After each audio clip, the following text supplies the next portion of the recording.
Update po muna tayo dito sa binabantayan po nating bagyo na si Christine po na may international name na Trami.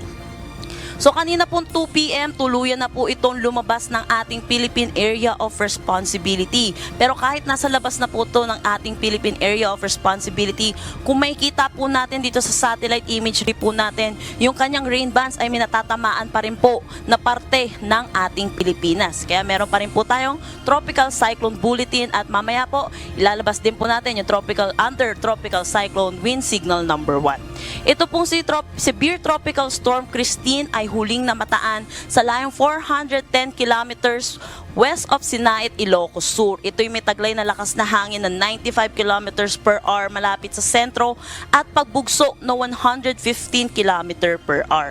Itong movement po niya west-northwest sa bilis na 30 kilometers per hour po. So nakikita din po natin, meron po tayong tinatawag nating southwesterly wind flow. Kaya nakikita po natin dito sa ating Visayas at Mindanao, may mga kaulapan po tayong nakikita dito sa satellite imagery. Ito rin po ay magdadala rin po ng maulap na papawirin na may mga kalat-kalat na pag-ulan, particularly po dito sa atin sa Visayas at Mindanao.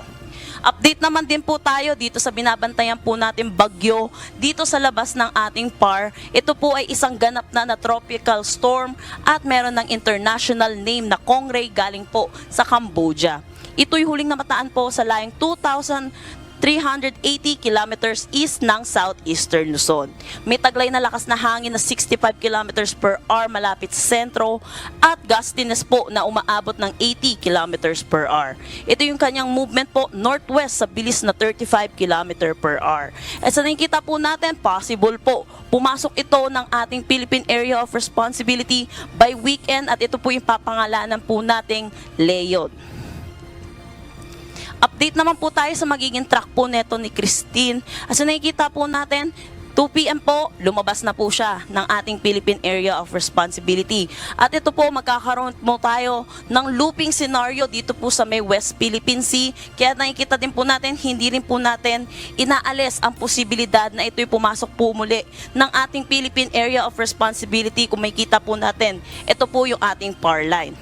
Sa ngayon po, kinikita din po natin yung lawak po niya. Kaya na rin po tayo, merong mga tropical cyclone wind signal pa rin po hanggang sa ngayon.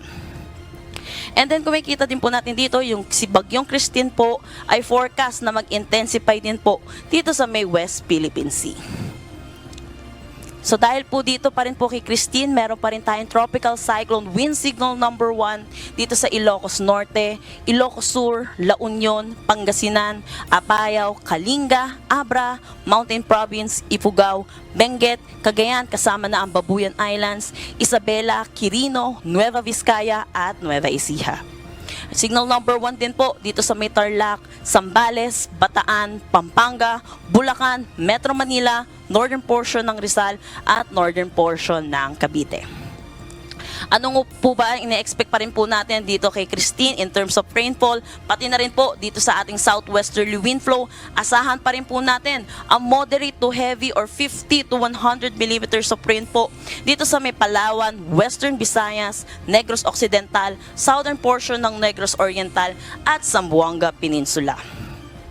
Pagdating naman po sa hangin, asahan pa rin po natin, may malakas na bugso pa rin po ng hangin, lalo na po dito po sa ngayong araw po sa Mimaropa, Bicol Region, Visayas, Dinagat Island, Surigao del Norte, Northern Mindanao, Zamboanga Peninsula, Bangsamoro, Sorsogon at Davao Region. Para bukas naman po, Saturday, asahan din po natin ang strong to gale force na mga hangin dito po sa Palawan, Romblon, Western Visayas, Negros Island Region, Siquijor, Bohol, Southern Leyte, Zamboanga del Norte, Camiguin, Dinagat Islands at Surigao del Norte. By Sunday naman po, dito sa Palawan, Romblon, Visayas, Zamboanga del Norte, Camiguin, Dinagat Islands at Surigao del Norte.